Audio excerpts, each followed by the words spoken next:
Hi everyone. Now we'll talk about ChatGPT 5 and custom GPTs.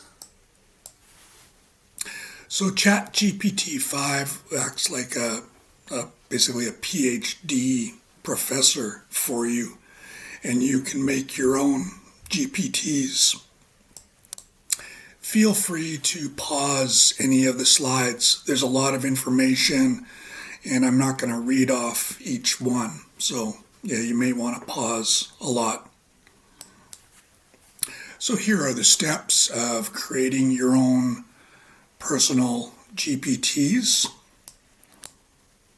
Select the base model, prepare your data, upload your files, define instructions, then publish and integrate. And maybe I'll add troubleshooting after that just to make sure everything's working and going okay. If you're going to be publishing GPTs for the public, I would look into the legalities of that.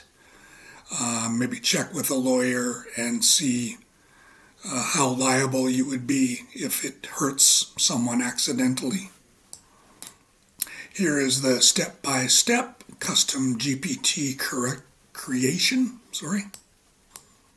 Access GPT Builder and select base model. Gather and prepare internal data. Upload knowledge files. Write clear instructions. Iterate and test. Publish and integrate. Here's a chart comparing making custom GPTs with fine-tuning. While fine-tuning may help you make highly specialized tasks, it's also more expensive than just making a custom GPT.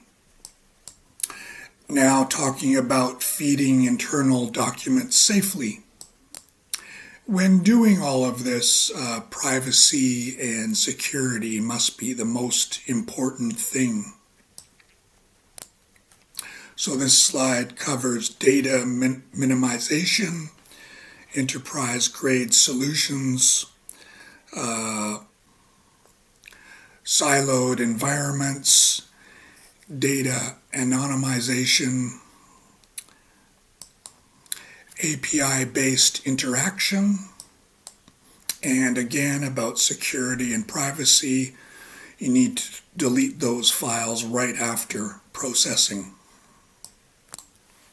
At a place I worked at, they recently had a ransomware attack, and it caused all kinds of problems. So make sure you take this very, very seriously. Even if you're a small business, anyone can be targeted these days, it seems.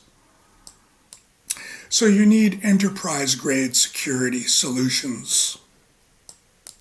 So things like data encryption, immediate deletion, siloed environments, and access controls.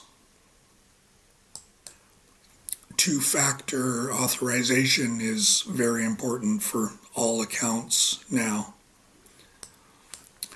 Now, defining instructions and boundaries. You need to define the GPT's role, set tone and voice, and establish boundaries. So really take your time with all of these steps, get them right. I find this part fascinating, memory and personality configuration. I think it's so cool when you talk, dare I say, with ChatGPT, and it remembers what you talked about before, remembers what you do, remembers where you live. Maybe some people would find that scary. I don't. Dare I say it again, it almost feels like a friend. I know it's not, but it's really cool. It almost feels to me like you're creating a person or an entity but I know that's not true. But you can give it a certain personality, be it cynic, robot, listener, nerd. Sometimes it's even funny in certain GPTs. The great thing for business with the enhanced memory is task continuity. So that's the real benefit. Throughout the course, we have different prompt examples.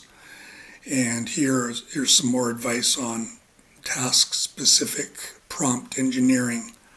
So take a look at some of these examples. Take a look at some of the other examples throughout the course.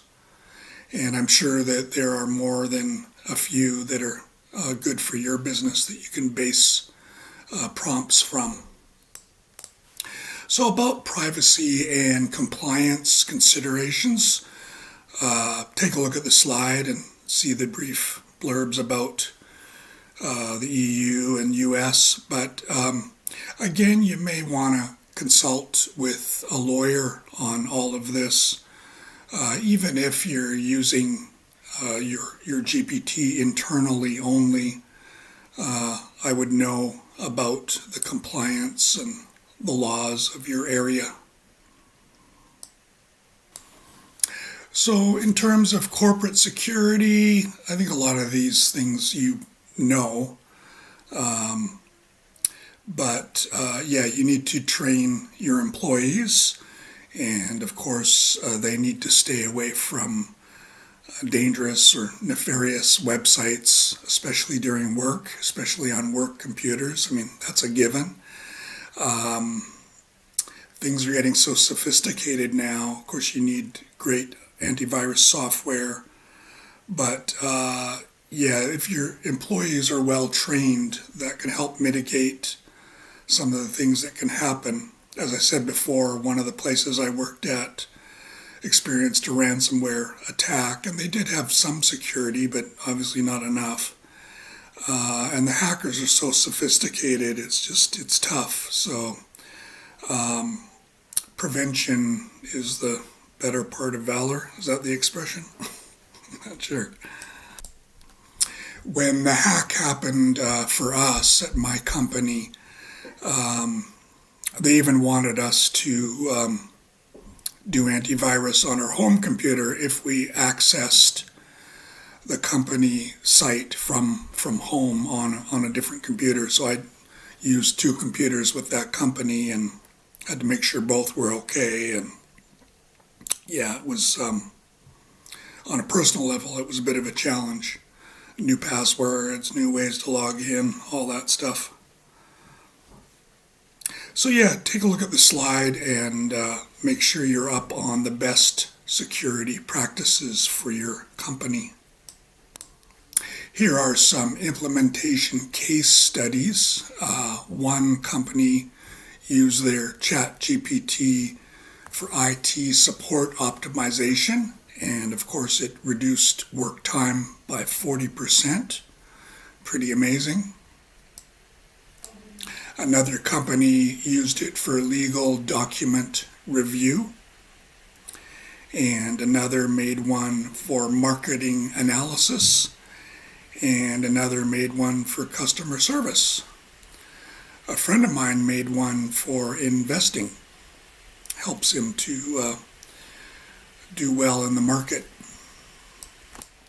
So I think one of the great things about all of this is just freeing up your employees to do other things. You know, it's like having a really good extra employee, and you can use it as a tool to help everyone be more productive.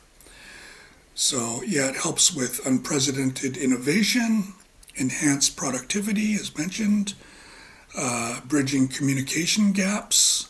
If you live in Japan like I do, I have a whole staff. I've got a chain of guest houses, and I often use ChatGPT to translate things into other languages, be it Japanese or Chinese.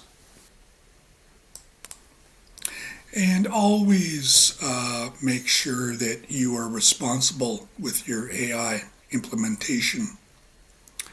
So I hope you learned a lot.